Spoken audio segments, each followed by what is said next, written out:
So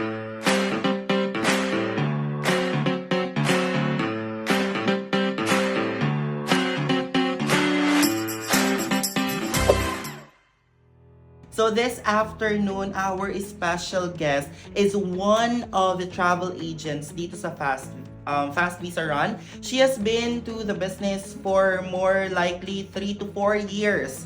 Ayan, and she is actually our sales team leader at talagang grabe yung respeto at panata ng mga travel agents sa kanya. Ladies and gentlemen, palakpakan po natin ang working mom ng Dubai, ang sikat na sikat sa TikTok. A round of applause for Miss Karen! So ayun, magandang hapon, Miss Ka. Ayun, sa lahat po ng hindi nakakaalam, si Ma'am Karen po is going 3 to 4 years na dito no, sa Fast Visa Run. And she has been working here ever since nung talagang nagsettle sila dito ng asawa niya sa Dubai. So, Ma'am Ka, pwedeng bigyan mo kami kung ano yung nag-inspire sa'yo to move and to work dito sa United Arab Emirates. At first, bali nag-start akong mag-move dito sa Dubai last 2018, parang gano'n. Actually, wala talaga akong plano mag-abroad. Pero dahil nga kasi yung boyfriend ko is dinala or nag-decide sila ng family niya na magpunta siya dito and sponsor siya ng ate niya. So yun, naging LDR kami for 1 year. Then, nag-decide kami dalawa na what if sumunod ka dito kasi nga na bali susunod din yung kambal niya. So, iniwan ko talaga yung comfort zone ko sa Pilipinas. Tapos, iniwan ko yung pamilya ko. Hinarap ko yung bagong yugto ng buhay ko dito sa Dubai.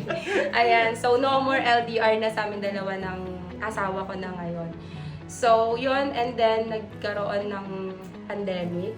Yun, nagkaroon ng pandemic. Tapos, unang trabaho ko dito as a cashier sa isang restaurant at hindi naging madali kasi naranasan ko rin yung pa-exit-exit. Hindi rin ako nakahanap ng maayos na trabaho. It takes a lot of courage for someone na talagang, alam mo yun, mag-move forward with carrying your family. Yeah. So, marami pagkakataon talaga na parang gusto mo na parang iniisip ko na lang na andito naman yung asawa ko, sabi ko sa lahat ng bagay. So, palagi niyang pinapalakas yung loob ko. Kasi minsan may time talaga na nakakapanghina naman kasi talaga. Lalo na yung mga parang sinusubok ka talaga ng tanto. Yung parang iniwan mo yung masayang buhay mo sa Pilipinas, tapos ganito lang pala yung dadatnan dito, di ba? Minsan naiiyak ka na lang, parang ang dami mo nang iniyak. Pero pag iniisip mo yan, parang ano ka na lang, thank you Lord kasi kung hindi dahil sa mga nangyari na yon, hindi ako magiging ganito ka-strong. The reason why na-achieve nyo ni Marco yung ganyan ngayon, yung estado ng buhay nyo ngayon, is simply because you guys are supporting each other. Tsaka, nandun talaga yung love.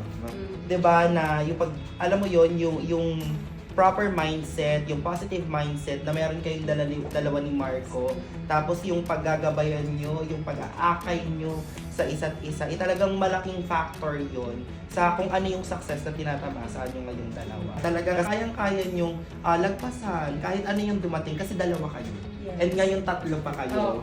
Diba? And also them as your inspiration dito sa pagtatrabaho sa travel agency. Hindi madali, pero kapag gusto mo, palaging may paraan. If there's a will, there's a way. Meron kang kino-consider na pinakamabigat or pinakamalaking challenge nung unang taon mo talaga dito sa UAE? Sa unang trabaho ko is talagang hindi naging madali. Yung tipong pinapangakuan ako na bibisahan ako, tapos hindi naman pala, tapos hanggang sa naubos na yung visa ko, nag-renew ako na nag-renew. Tapos, then, noon time na yun, ang hirap talaga mag-exit. Talagang nag-exit ka pa sa Oman, maghintay ka doon ng 3 araw, gano'n. So, yun yung parang pinakamahirap na naging sitwasyon sa buhay ko ng unang taon ko dito. Kapag mahal mo yung trabaho mo, ibigay mo yung buong puso. May na-consider ka na parang pinakamahirap or naging challenge sa'yo being a travel agent? Travel agent ka talaga guys, hindi ka lang naman basta nag-book ng ticket, nag-a-apply ng visa, bigla na lang magka-cancel ng flight, bigla na lang may magiging problema, tapos tumatawag sa yung client mo, nagpapanig.